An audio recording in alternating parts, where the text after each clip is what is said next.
Yesterday was a weird day at school. I brought the N64 in to play Diddy Kong Racing for Game Club this week, but I also brought in this EverDrive I got from a good friend. The reason I got the EverDrive was mainly to avoid having to bring in a lot of cartridges and keep a library of games at the club.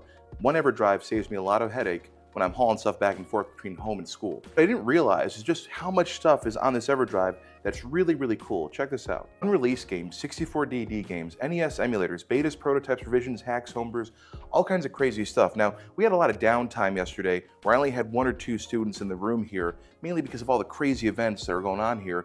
And what we ended up doing was spending a lunch period and a study hall period going through pretty much all these emulators and all the betas, prototypes, and revisions, and we had a lot of fun with it.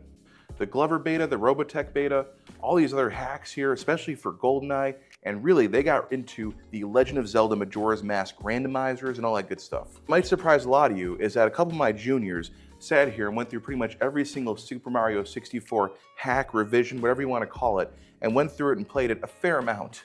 I'm not sure why, but Super Mario 64 is still popular with even young kids these days. This is an area where I will admit no expertise at all.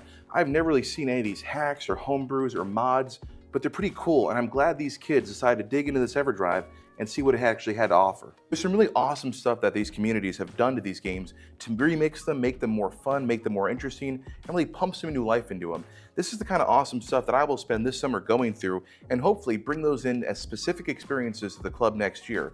This homebrew and hacking and everything else stuff is pretty neat, and I'm glad the kids had the patience to point it out because I probably wouldn't have.